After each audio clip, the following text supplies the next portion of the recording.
is a pleasure to introduce one of the greatest speakers and educational consultants in the world. What you're about to see will be excerpts from the various presentations in which he has made, from teenagers, black groups, white groups, all males, all females, businesses, and industry.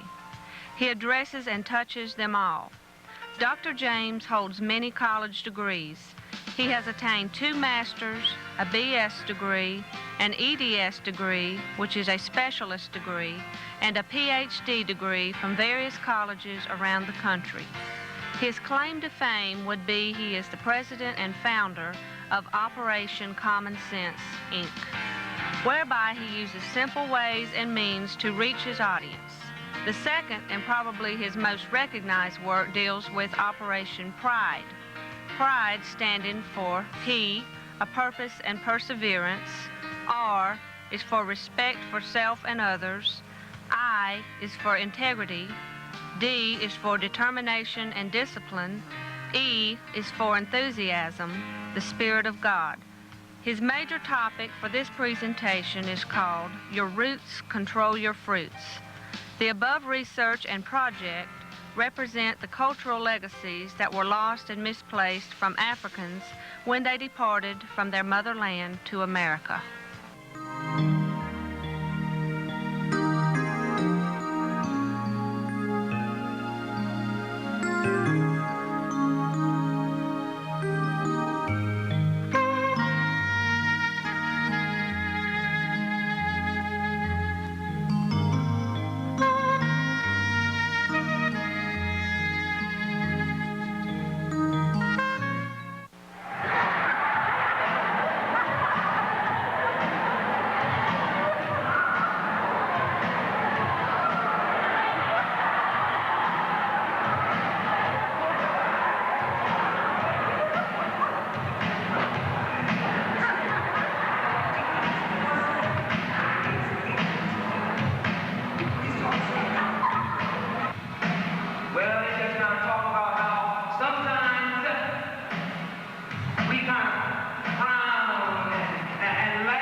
Mr. Windows always late. You just dress different from me right now. Raise your hand right now if you would like to make the honor roll. I got 4. Okay. Raise your hand right now if you would like to get a new boyfriend.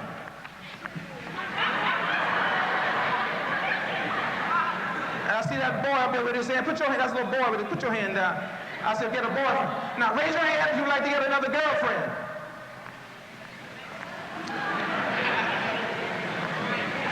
You like a new wife? New husband? Nah, put your hand down. No. You're married, you gotta stay that way. Guys, give me 4 volunteers. If you're not, I'm gonna snatch you. I like that. Come on down here. And give me a black guy, too. Give me a black guy. Come here, black guy.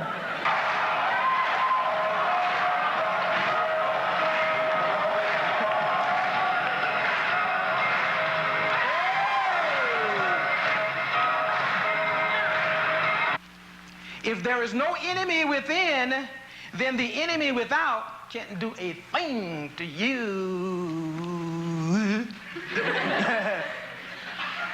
Many times when I lean over, I did that once.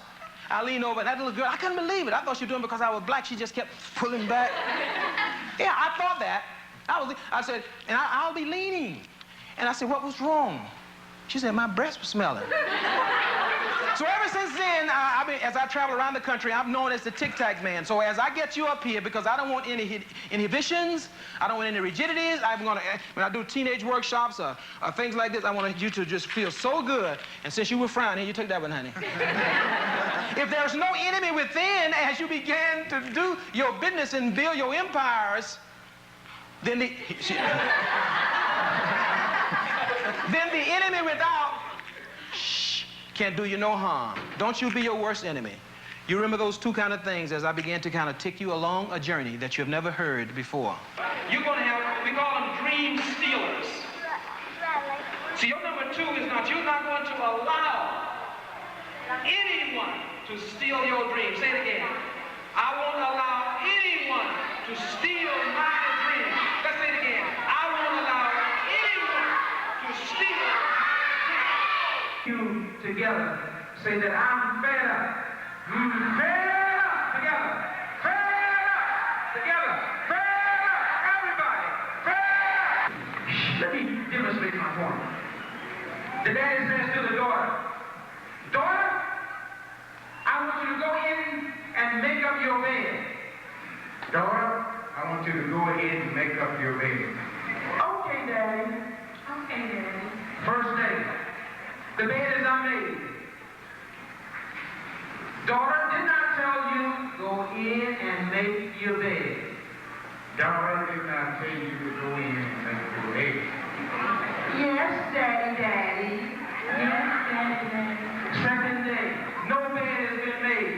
Third day. Baby, go on now. Get your bed made. Baby, go on now and get your bed made. Oh, Daddy, Daddy, you know I love you. I'll get it made.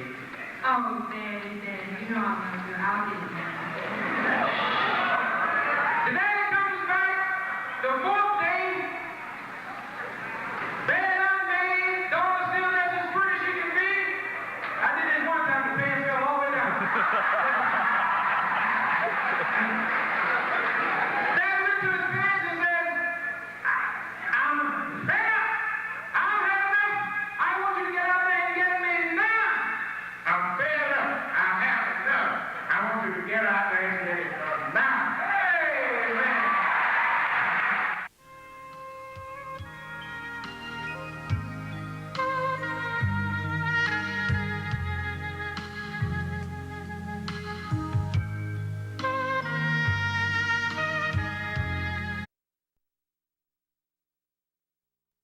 Blossoming for the young boy beaten by his neighbors. You may remember a heated trial this past December. Two New Zion parents were convicted of lynching or mob violence against a 10-year-old Dwight Miller. He was a playmate of their sons. Heather Hoops revisited the Miller family. She reports a lot of changes have improved the Millers' lives, including a movie contract. Excuse me. A smiling Dwight Miller plays catch with his father Al and three young cousins. There is laughter and fun as the ball bounces everywhere. This light-hearted scene is a stark difference from this past December. That's when a scared Dwight Miller sat on the witness stand describing how his neighbors, Betty and Benjamin Mims, tied him to a tree and beat him. A jury believed his story and convicted the Mims. Well, it's been scary. It's been great. Since then, the Millers have found happiness and success. It was a bad situation that turned out into a blessing. Al lives with his sister Patricia and her three children.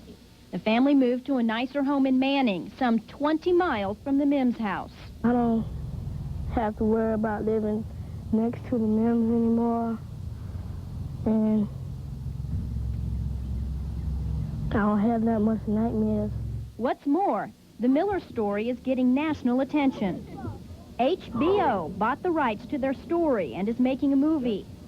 A writer is about to finish a book, and Dwight and his dad are headed to the talk show circuit, including Oprah, Maury Povich, and The Today Show. Our heart is overjoyed. Yvonne Samuels and her husband have made much of this possible. The Manning couple helped the Millers from the very beginning. That night when they came, they were frightened, crying, could hardly understand what they were saying. A year later, the Samuels still visit the Millers every day and lend a hand any way possible. The family is at ease, except for one thing. About when the Mims get out, I'm kind of still afraid of that.